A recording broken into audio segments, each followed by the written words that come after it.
story, I have a complete copy of the Pirates financial books from 16 years ago.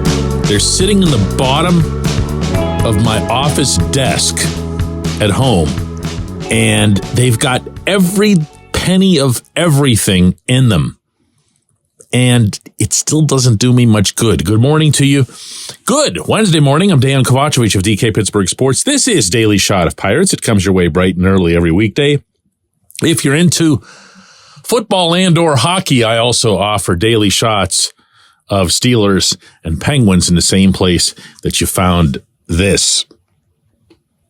The complete set of finances that I've got isn't something that I've ever published or whatever. I ran some of the numbers through a couple of articles that I've written over the years, not because I don't have any reason to hide anything. I'm not them. I couldn't care less. It's just that they weren't very interesting. And the stuff that I actually found to be the most intriguing was the incredible sum of money that it costs just to run a big league franchise in any sport that's completely independent of player payroll. In this book, and this was, again, 16 years ago, the Pirates spent $115 million just to run the operation, not counting a single penny that was applied to the 40-man roster. And as time would go by and more of these things came out, you might remember, about a decade or so ago, there was a handful of teams that had their finances exposed. There was a case in Wisconsin where the Brewers were forced to open their books in order to justify some government spending. And all of these figures for all of these teams across Major League Baseball were all right around that same thing, around the 110, 115, maybe a little bit more $1 million just to run the operation. Now, what is that? You say, okay, well, they got to pay their scouts. They got to pay all kinds of costs for travel, equipment, blah, blah, blah, blah, blah, and it all adds up. And there isn't one team, there's not a Dodgers threshold or a Mets threshold for this sort of thing. They all travel about the same. They all stay in literally the same hotels as they go from city to city. In downtown Pittsburgh, there's one hotel with very, very few exceptions that houses all the teams as they come in to play at PNC Park.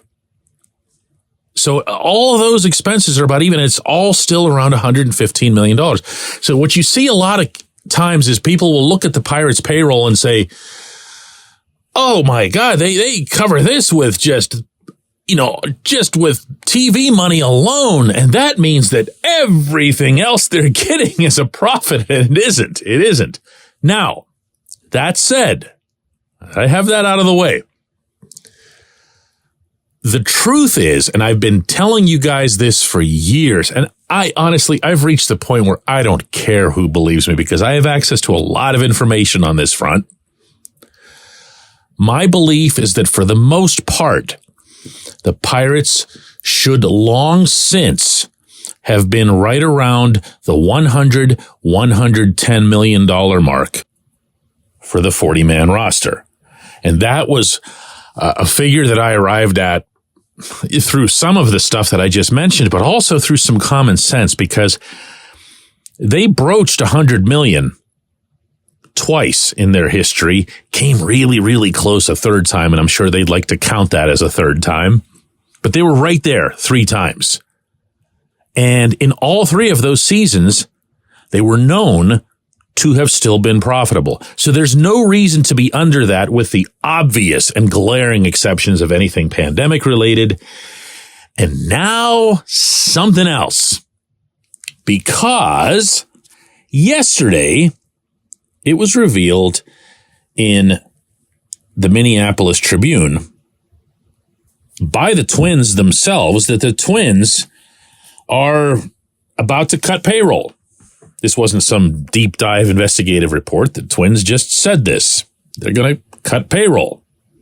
And in doing so, they're going to go from just having spent a franchise record $156 million this past season, 156, which was right around league average, by the way, meaning American League average. And they're going to cut it. Now, they didn't say by how much, because no team really does that. They don't announce some sort of cap or whatever on their spending. But they did acknowledge that the real problem in the mix is that they no longer have a regional TV contract.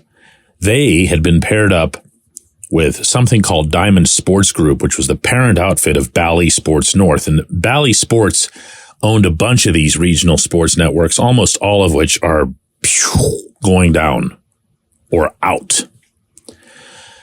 I don't know how the Minneapolis newspaper knows this figure, but the Twins made and were paid $54.8 million by Bally Sports North this past season. Very few teams give out how much money they get from their broadcast deals. The Pirates have never done that.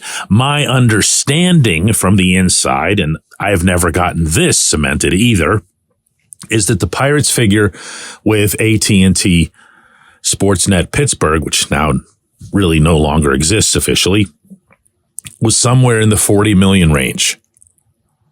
So the Pirates were getting 15 million less or something like that than the Twins were. And the Twins were up at 156. So if you take the 156, you assume that it's a franchise record, so it was a bit of an outlier because they had a really good team. Put the Twins at around 150. Take that 15 million off of there, meaning the difference between the Twins TV contract and the Pirates TV contract. You could argue that the Pirates could be around 140, except that the Twins have additional revenues. They have parking around Target Field. The Pirates get $0 in parking of any kind. There's not one penny of the parking on the North Shore or anywhere that goes to the Pirates. In addition, the Twins, contrary to a long-standing public misperception, especially when it comes to baseball, do not play in a quote-unquote small market. The Twin Cities are not a small market. They're 15th. They're pretty much in the middle of the pack for Major League Baseball. So it's fitting that the Twins, who are middle of the pack there, are at around the middle of the pack in the payroll. And it's also fitting, I think, that the Twins would have a cut in their payroll if everyone everywhere knows that they just lost a pretty big chunk of change. The Pirates, of course, have also lost a pretty big chunk of change. Now, what does that mean? What should the expectation be? Let's first see how the Pirates emerge from this broadcasting situation. If they go with Major League Baseball, they're guaranteed to get 80% of the money they'd been getting. And that's not the full amount, but that's also not nothing.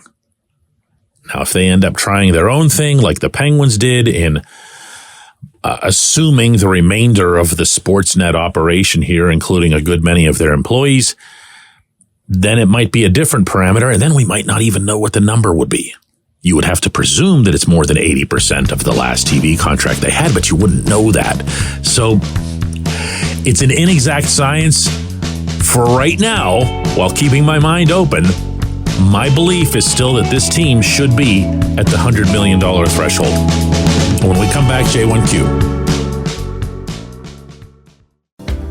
This portion of Daily Shot of Pirates is brought to you by our friends at North Shore Tavern, that's directly across Federal Street from PNC Park. It's home of Steak on a Stone, an eating experience, underscoring the word experience.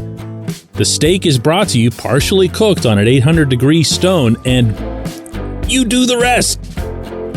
It's a ton of fun, it's a great meal, and it's a baseball atmosphere like no other in Pittsburgh. North Shore Tavern, right across Federal Street from PNC Park. Your front door, your car, your bike, your computer, your gun.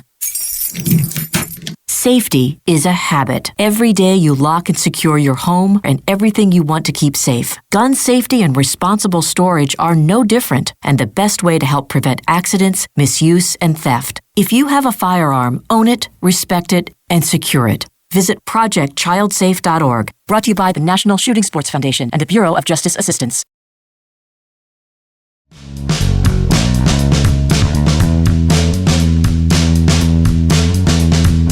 Today's J1Q comes from Mark, who says, following up on the Tuesday episode, wouldn't it make more sense for the Pirates to invest more heavily in player development and coaching, such as hiring the best coaches, hitting and pitching? It would seem that it's way less expensive than trying to sign the best players. Your own players would potentially be better, and you cut down on those scenarios where they go elsewhere and turn their career around. Currently, the Pirates are coming up short on both the hitting and the pitching fronts. Seems to me that the best use of funds with a much better return on investment would be this, as opposed to signing mid-grade free agents. Mark, I would agree with you. In fact, no, I'll take that further. I do agree with you in the most theoretical possible way. And consider that you're hearing this from somebody who has no use for the work to date of either Andy Haynes or Oscar Marine. My belief for a while now is that the Pirates can do considerably better than either. However, this is where it gets a little bit murky. And I'm going to offer an explanation here, but I'm going to preface it by saying you're not going to like it. Chances are that you're not going to find it acceptable, but it doesn't mean that it isn't real. There is an unwritten rule across not just Major League Baseball, but all of the 4 major professional sports that thou shalt not overpay thy coach. Whether that is thy manager or thy head coach or thy assistant coaches or thy coordinators or thy hitting and pitching coaches. It's the most obvious and arguably, by the way, unfair, unwritten rule that exists in North American organized sport. Ever wonder why it's seen as such a massive deal whenever someone like Craig Counsell is pilfered away out of Milwaukee by the Cubs? Well, it's because nobody does that. Nobody pays $7 or $8 million a year for a coach or a manager. It's really uncommon.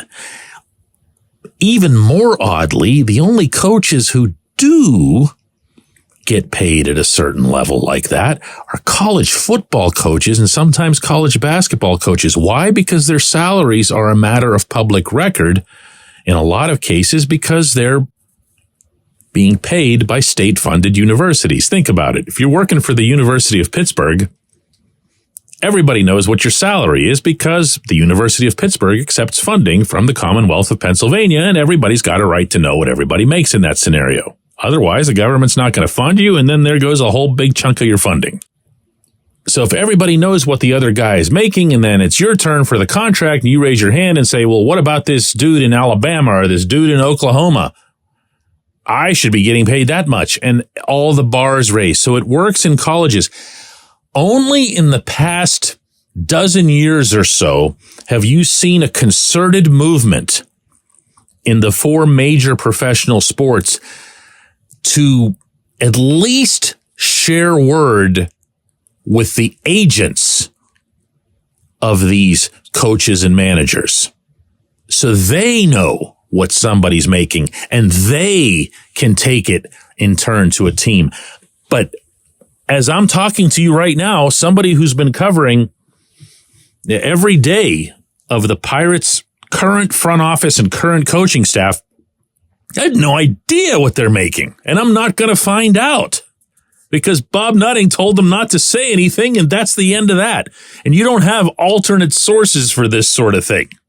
You know, you're not going to go get that leaked to you by somebody else. Now, ultimately, who does that hurt the most? Well, of course, Shelton and other managers. But there's nothing they can do because the boss, or in this case, including Travis Williams and that, the bosses know exactly how many people they've told what they're getting paid. And that if it gets out, it's on you. So what's all this, you're wondering, have to do with the actual question that you asked? It's this. Nobody overpays. Okay? There are very, very, very few instances in the world of Major League Baseball where you will see a team just say, wow, there's a scout that we absolutely have to have, but they also know what the unwritten rules are.